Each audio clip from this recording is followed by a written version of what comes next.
What we do is we pivoted so that our solution work indoors. So now the panic buttons go to the housekeepers.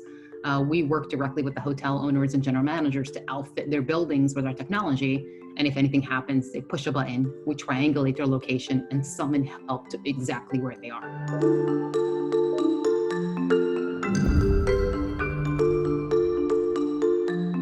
When people think of dangerous professions, it's usually police officers, firefighters, EMTs, and other first responders that come to mind. But hotel housekeepers are especially prone to unsafe conditions. Their jobs require them to enter private rooms with total strangers. According to a 2016 survey, 58% of the housekeepers have experienced sexual harassment on the job. That's why Yasmine Mustafa founded Roar for Good and developed their product AlwaysOn, a discrete, wearable tracking device that enables hotel staff to alert security.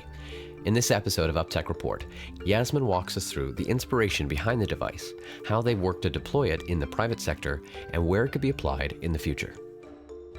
Yasmine, I'm excited to chat with you today and dig into more Roar for Good. To begin, can you explain it very briefly, 5 seconds? What would you say?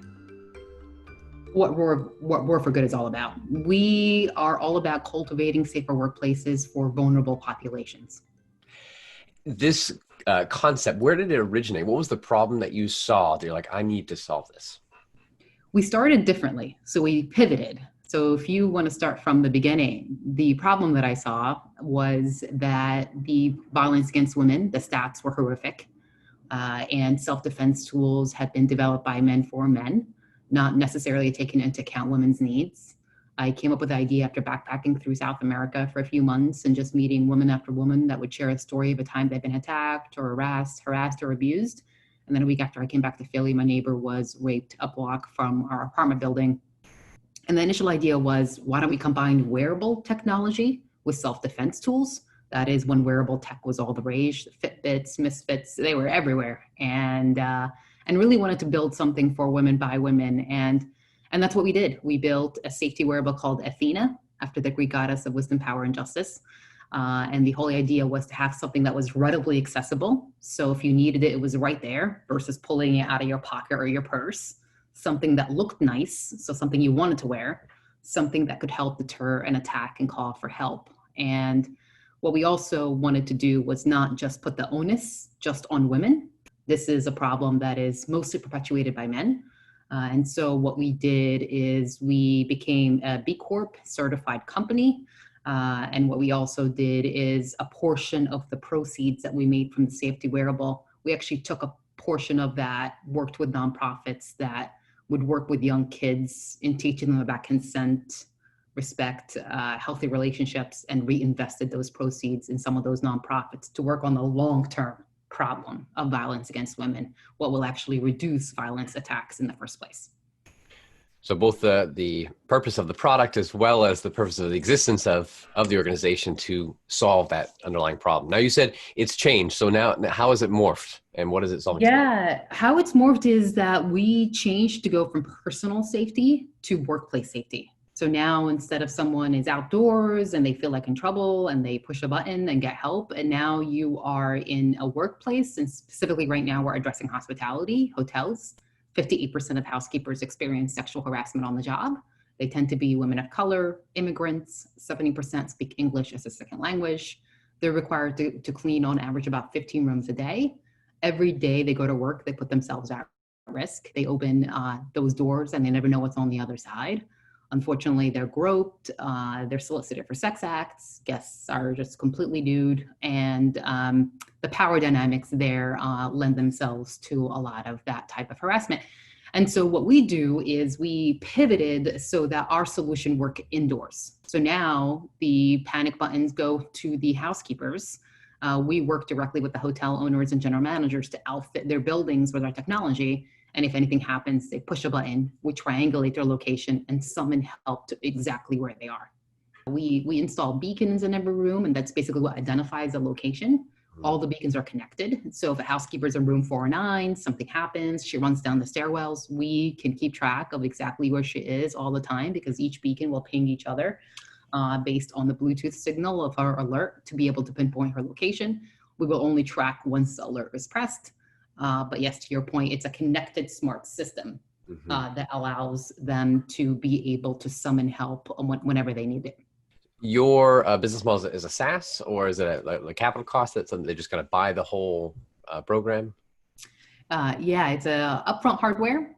So for the equipment, there's training and installation, and then it is a monthly SaaS. The core of our revenue is a monthly subscription that we charge for using the entire platform. Gotcha. Is there any other type of technology or competitors out there in existence that's similar or different? Yeah, there's plenty actually. It's interesting in hospitality in particular. Why it's booming, or why it was booming before COVID, is because of legislation. So back in 2011, I don't know if you've heard the story of the French diplomat Dominique Strauss. He was in New York, staying at the Sofitel Hotel. He raped a housekeeper there. The news became public, and unfortunately, he was never indicted of any charges. Meanwhile, the press found her exes and family and dragged her reputation through the mud. It was really an unfortunate incident. And as you can imagine, her friends there, the other housekeepers, became really upset by how she was treated and formed a coalition demanding protection. And then that spread nationwide. And then at the height of the Me Too movement in 2017, they were able to convince the very first congressperson in Seattle to pass what they called the hands-off, pants-on bill, because they wanted the guests to keep their hands off and keep their pants on. And then it gained momentum, passed in Chicago, Miami. So far, there's 9 city requirements and 3 states have passed this legislation. So a lot of this has been fueled by compliance requirements that hotels have to fulfill. And when we were first getting started, or when this first happened, there weren't many competitors in this space. But now there's AT&T that has jumped into the ring, PwC, Sprint. So they're seeing this opportunity from small startups like us to bigger companies like them because of this legislation and what's happening. How do you see your technology different? Are also you looking to license your technology? Like, what then for you moving forward to stay competitive, provide? Yeah, well, what I would say is we have an immense advantage in that we started by building, designing, and manufacturing our own safety wearable. It's very difficult to get a Bluetooth device working on Android and iOS phones. And so we were able to build that expertise over time. Not to mention that we built something using feedback directly from users.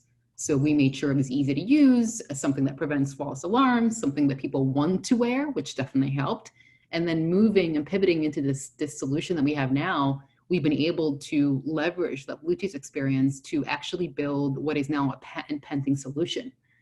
So we were able to build what we believe, and of course what we hear from customers, although we're of course are biased, a better solution using Bluetooth. And so not to mention that the company is very diverse. We are the exact demographic that we are looking to help. And we're very mission led. So we really believe in what we're doing. We really want to help. Everything that we do is not just focused on the decision maker, which tends to be the hotel owner, hotel manager, hotel management company, but we're also collecting input directly from the housekeepers themselves, the users who are interfacing with our system day in and day out to make sure that we're leveraging their feedback into building something that's truly useful for them and truly works for their needs. So yeah, I would say price, performance, and mission are where we tend to excel. Going forward from here, what's your near-term goals and objectives the next year or so that you're focused on the roadmap, and then long-term, where are you moving towards? Yeah, I mean, my goal is that for vulnerable populations that put themselves at risk when they go to work, I truly believe that no one should be afraid to go to work, but unfortunately that's just not the reality for most people, is that they ask for our solution. As they're being hired, as they're being recruited, especially in industries that have a labor shortage, the hotel industry does, the nurses, there's a labor shortage, that they're going to their hiring manager, whoever it is that they're talking to, and saying, hey, so what kind of workplace system do you have in place?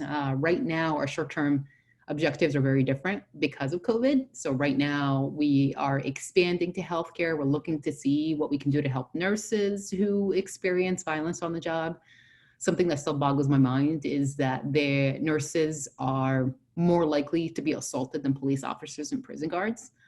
So as the mental health population has increased, substance abuse population has increased, they're entering the hospitals, trauma units, ER centers, and they spit on, choke nurses, and it's been assumed to be part of the job for a really long time.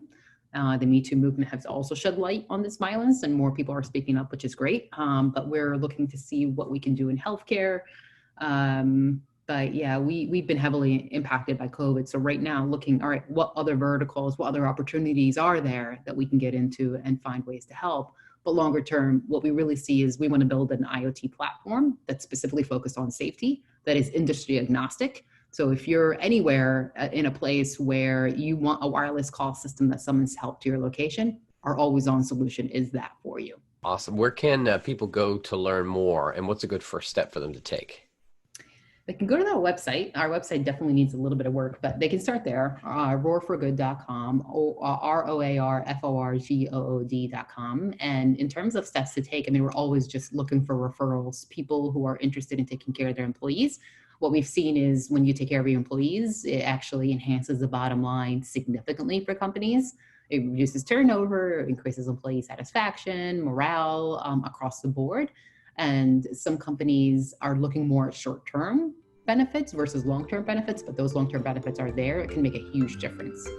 Be sure to check out part 2 of my conversation with Yasmine, in which she takes us on her journey from having an idea to quitting her job to forming her own company, and how she continued to develop relationships with her clients when many of them were shutting their doors.